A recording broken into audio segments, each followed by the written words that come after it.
Donald Trump is basically admitting that and this is what's holding up, I think, the bigger part of the coronavirus relief package. Donald Trump is admitting that they are basically trying to sink the post office to prevent mail-in ballots, and they really, really are assaulting the post office. Now, let's be clear. The collateral damage is life-threatening. There are millions of people who receive their medication through the mail. They have done this multiple times. They know what to expect with the mail.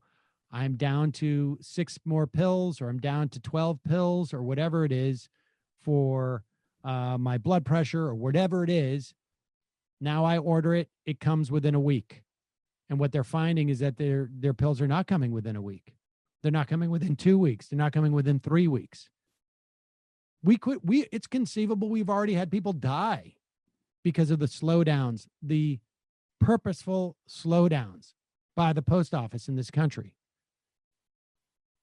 All with the agenda of A, privatizing the post office, and B, making the case that the post office is incapable of handling mail-in ballots. Here's Trump. Do it for less, right? I think we could do it for less. But they want $25 billion for the post office because of this. And remember, the new man, who's a great person, a great businessman, just got there a little while ago. The post office has been run poorly for many, many decades. Great people in the post office, incredible people, but they've had very bad leadership for many years, so we'll get it straightened out. But they turned down this bill because they want radical left agenda items that nobody in their right mind would approve. So they want $25 billion for the post office. They want $3.5 billion for universal mailing, $3.5 billion. And the bill's not going to happen because they don't even want to talk about it, because we can't give them the kind of ridiculous things that they want that have nothing to do with the China virus. It has nothing at all to do with China virus, much of what they're asking for. So therefore, they don't have the money to do the universal mail-in voting. So therefore, they can't do it, I guess, right? Are they going to do it even though they don't have the money? They're asking for the $3.5 billion. They're asking for $25 billion for the post office so they can do this, I guess, and other things. At 25, I would hope it would be a lot of other things, too. But therefore, they don't have it. They don't have the money to do the universal mail-in votes. It'll be the greatest rigged election in history. It'll be the greatest fraud ever perpetrated, other than perhaps what they did to my campaign, where they spied on my campaign, President Obama, Biden, and everybody else. And they got caught. Let's see what happens. This will be one of the greatest frauds in history. So they're admitting that they want $3.5 billion, and they're not going to do a deal that's good for the American people. Therefore, they're not going to get. This guy's this is just like sheer insanity. But what he's trying to do is set up as this: is he's trying to say the premise, like, they're asking $3.5 billion to do universal voting.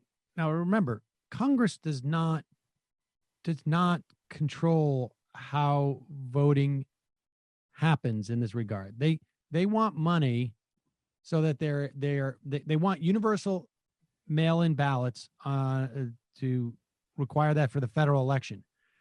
But these are executed by the states, and they want money to help the states do this and to help the post office do it. And his argument is like, well, if they don't get the money and then they do it, it's going to be rigged, because they say they need the money to do it. And if they really need the money to do it and we don't give it to them, how can they do it?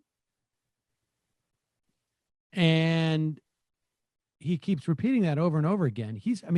They really are setting it up in such a way that they're trying to make it impossible to do. And then they're also setting up, the twofer for them is to set it up so that he can say on the day after the election, this election is invalid I won, and it's not real. That's really what's going on here. It's pretty stunning, and I don't know how you deal with that. Don't worry. I'm sure the Democrats will think of something really smart. That whole statement there reminded me of this meme that goes around occasionally. Why are you hitting yourself? Why are you invalidating your own election? I mean, it's kind of nuts that he's admitting to what they're doing. You'd Yes. think they would try to hide it a little bit better than that. But, if you love Trump, the ends justify the means. And those postal workers are a bunch of, lazy, working class, brown, whatever. And it doesn't appear that the Democrats are weaponizing. Maybe they have a plan to roll something out in September, which may make more sense. But I haven't seen a cohesive sort of push by the Democrats or the campaign. Well, Obama's tweeting today. Oh, is he? Yep. So maybe that'll help. It sounds like they're going to let it go to the courts, and then the conservative justices who hold the majority are going to decide based on who they want to be president, and then come up with an ass backwards legal justification after the fact, just like judges always do. Here's a statement from Pelosi and Schumer that just came out. Oh, God.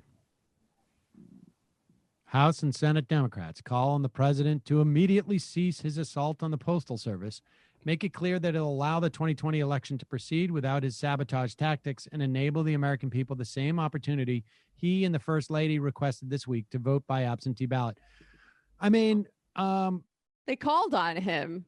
He has to listen to that. I mean, I think that's not a bad first step, frankly. I mean, you need to, you don't want to go around the manager, and report on somebody. You got to go through the process.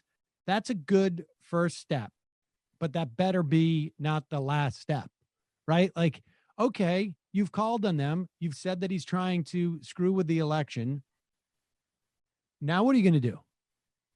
Like, you can't lay that premise out there and not follow up on it, right? You need to start doing stuff, because if you say you are screwing with the election, well, I don't know what else, honestly, like, would be more compelling for you to take action. And you've now, they've conceded that's the reality. It's now incumbent upon them to do stuff. I mean, yeah, I was thinking about this the other day. I'm wondering if it would help for the postal workers to take a hard stand on this and go on strike, or would Trump pull like Reagan did with the air traffic controllers and be like, "Fine, you're all fired. Amazon is the mail now." I think it's the latter. I think it's the latter. I think if they go on strike, then they can shift the blame of the slowdown to the strike, as opposed to the opposite. This is one of those rare occasions where I don't think I just don't think that they have the proper leverage. I think this is a situation where the Democrats have to go in and start to say, like, you are making it impossible for us to have a legit election. Right? I mean, I think I'm not 100% sure where they have to go with this, but they have to go stronger than and it may start with that statement. Maybe as people start to focus on it, but they should be bringing out Americans who are saying, like, I'm not getting my medicine. I can't run my business.